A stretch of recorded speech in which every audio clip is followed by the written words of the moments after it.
Hello everyone, कैसे हैं आप सब और क्या हाल समाचार हैं आपके। देखिए, आज मैं आपको आप ही की कहानी सुनाने वाला हूं और आपकी कहानी बहुत इंटरेस्टिंग होने वाली है क्योंकि आपके भी कोई दोस्त होंगे और आप उनके दोस्त होंगे।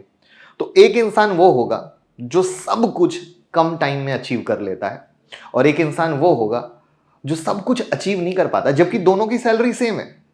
और मैं कोई लाख रुपए सैलरी, 5 लाख रुपए सैलरी की बात नहीं कर रहा। हम लोग यहां पर 10,000, 20,000, 25,000 रुपए जैसी सैलरी की बात कर रहे हैं। तो आपकी कहानी सुनाने के लिए हमने दो दोस्तों की कहानी पर इसको बेस किया है।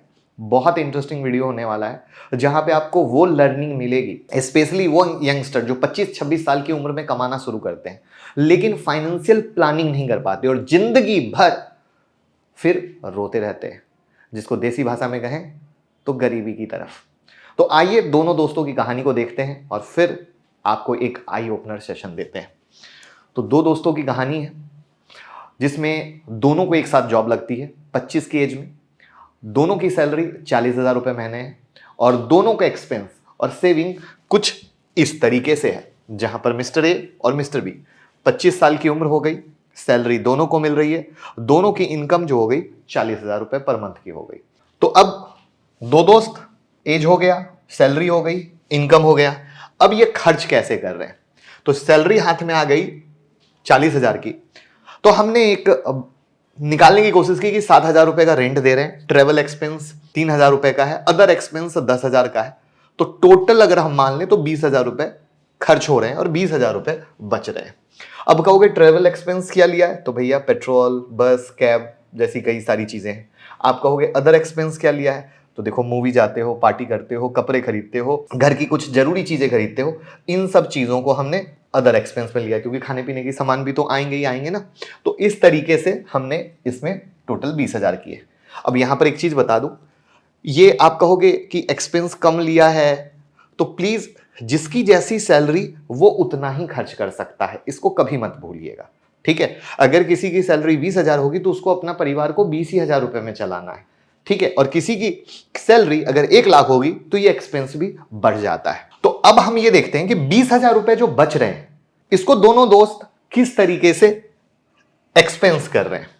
तो यहां पर मिस्टर ए हैं जो 20,000 रुपए बचते ही लग्जरी यानी टीवी, फ्रिज। अब टीवी फ्रिज का सेंस है, हमें सस्ते टीवी फ्रिज से भी काम चल सकता है, बट जैसे ही पैसे बचते हैं लोग ईएमआई पे महंगी महंगी लेटेस्ट टीवी, लेटेस्ट बिग ड्रोर वाले फ्रिजेस खरीदने लगते हैं जो एक्सपेंसिव होते हैं। और वहीं पर गैजेट्स लाते हैं, एक्सपेंसिव शूज खरीदते हैं, एक्सपेंसिव कपड़े खरीदते हैं। और वो किस चीज पर खरीदते हैं, सिर्फ ईएमआई पर, यानी उसका सारा पैसा सिर्फ ईएमआई पर चला जाता है।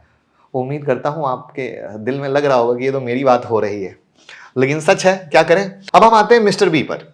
मिस्टर बी ने क्या किया, 20,000 बचे थे तो इन्होंने कहा कि नहीं भैया, हमें ये सब अभी नहीं चाहिए, हम म्यूचुअल फंड में मंथली एसआईपी करेंगे 15,000 की और 5,000 रुपए का सेविंग करेंगे इमरजेंसी फंड के लिए। अब ये बड़ा इंपॉर्टेंट आ जाता है, इमरजेंसी फंड। कब किसको कौन सी क्या जरूरत पड़ जाए पता नहीं, इसलिए हमेशा इमरजेंसी फंड का कॉर्पस सबके पास रेडी होना चाहिए, जिससे कि इमरजेंसी के समय किसी दूसरे के घर जाना ना पड़े। लेकिन अगेन अफसोस की बात है और दुर्भाग्य की बात है कि लोग इसको सबसे ज्यादा इग्नोर करते हैं और हमेशा इमरजेंसी के समय दूसरों के पास हाथ फैलाने की नौबत आती है। इसका मतलब यह हुआ कि जब 5,000 रुपए हर मंथ वो इमरजेंसी फंड बना रहे हैं तो 60,000 रुपए साल का उनका इमरजेंसी फंड हो गया। और अगर सैलरी बढ़ रही है तो उस हिसाब से ये अमाउंट भी ग्रो कर रहा है। तो यहां तक तो क्लियर है।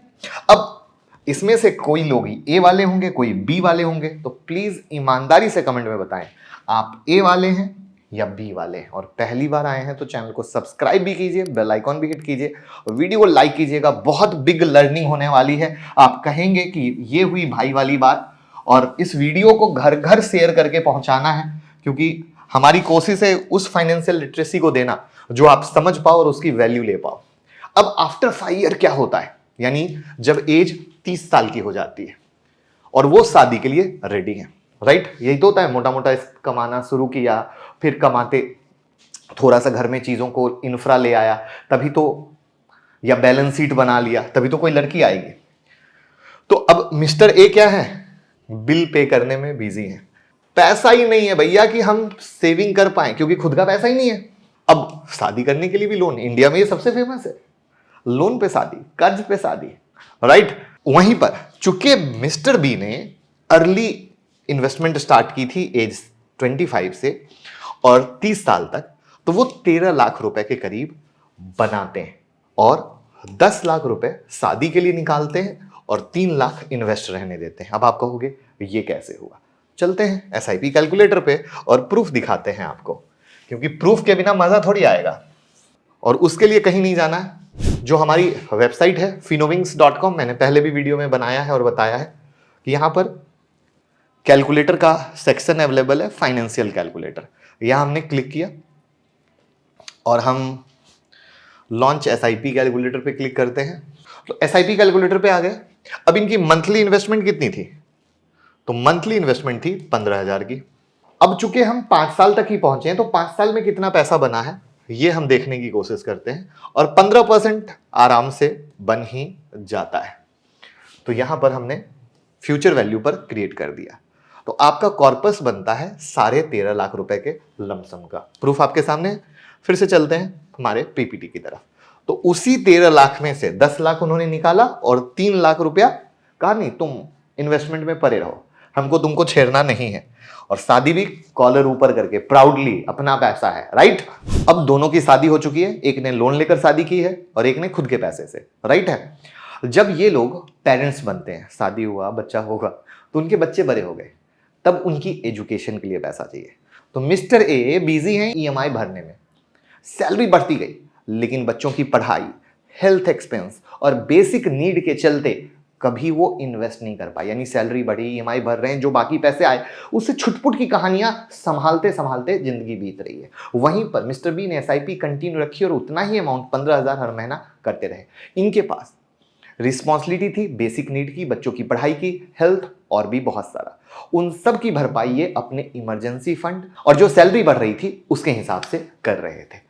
दोनों की जिंदगी ऐसे करते करते बीत गई और वो 50 साल के हो गए। तो अब 50 साल में क्या होता है ये देखने की कोशिश करते हैं। अब 50 साल के एज में मिस्टर ए डेट फ्री हैं, क्योंकि सैलरी बढ़ी है, इन्होंने मेहनत की है, कुछ सेकंड अर्निंग की भी प्लान की है जो हर इंसान करता है, वो सब किया। बट रिटायरमेंट में इनके पास कुछ नहीं है। बाबा जी का ठुल्लू, परेशान। अब क्या? डिपेंडेंट किस पे? बच्चों पे। बच्चों का मन करेगा देंगे, बच्चों का मन नहीं करेगा नहीं देंगे। इंडिया की कहानी आप बेहतर जानते हो क्या हालत है, पेरेंट्स की कहानी क्या है। वहीं पर अगर आप दूसरे साइड मिस्टर बी पे आते हो, वो कंटिन्यू 15,000 रुपए का पर मंथ का रखते हैं शादी के बाद भी, आफ्टर 20 साल तक, और उनका कॉर्पस हो जाता है 2 करोड़ का।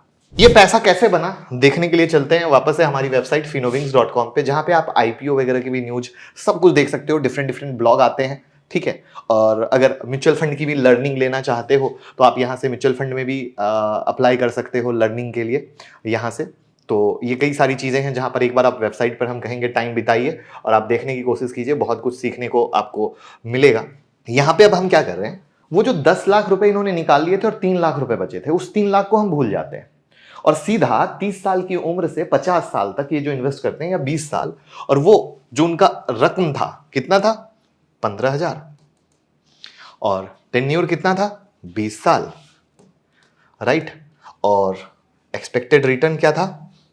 15%। तो अब इनकी वैल्यू कितनी आती है? 2 करोड़ 27 लाख के लमसम, 2.25 करोड़ का अमाउंट बन रहा है। और वो 3 लाख रुपए अगर समझो यूं परे रह गए, अगर हम एक बहुत एकदम सिंपल कैलकुलेशन ले रहे हैं कि अगर 3 लाख रुपए एज अ लमसम के तौर पे भी परे रह गए, और ये भी कितने साल परे रह गए? 20 साल, 15%, वो कितना बन गया? 49 लाख, मोटा मोटा 50 लाख। 2.25 करोड़ वो, 50 लाख ये, 2 करोड़ 75 लाख आ गए श्रीमान बी के पास। यानी अब इनको अपने बेटे के ऊपर देखने की, जाने की कोई जरूरत नहीं है। इनका बेटा इनका चेहरा देखेगा, कहेगा पप्पा कभी दे दो ना पैसा। इनका पोता आएगा, दादू कभी दे दो ना पैसा। और वो प्राउड मोमेंट होता है उस एज में, जो उस एज को जीता है वो जानता है। आप में से कई सीनियर लोग जब सुन रहे होंगे तो उनके चेहरे पर एक फील फैक्टर आ रहा होगा, मैं प्रॉमिस कर सकता हूं, जो ये वर्ड मैंने बोला है। क्योंकि जब उस एज में पैसे नहीं रहते हैं तब कितनी तकलीफ होती है, और जिसके पास पैसे रहते हैं वो कितना प्राउडली बिहेव करता है। तो ये सब कहानी हमारे यहां से सोच की है कि अगर हमारी अर्निंग कम है तो हम लग्जरी जिएं या अपने इन्वेस्टमेंट के पूरे गोल को कंप्लीट करें। आप लोग क्या करते हो? दूसरे पैसे वालों को देखकर सिर्फ लग्जरी लाइफ जीना चाहते हो। आप ये नहीं सोचते दूसरे पैसे वाले लोगों के पास पैसा काफी ज्यादा है, उस पैसे से वो इन्वेस्टमेंट करने के बाद अपनी लाइफ को जी रहे हैं। That's the part. और यही है हमारी आज की वीडियो का मकसद, जहां पे आप समझ सको कि जितना जल्दी इन्वेस्टमेंट शुरू करोगे उतना जल्दी रिटायरमेंट लाइफ सब कुछ बेहतरीन तरीके से कर पाओगे। तो प्लीज इस वीडियो को पूरे हिंदुस्तान में शेयर कीजिए, हर एक आदमी तक शेयर कीजिए। ये ड्यूटी आपकी है, मैंने अपनी ड्यूटी निभा दी। Thank you so much.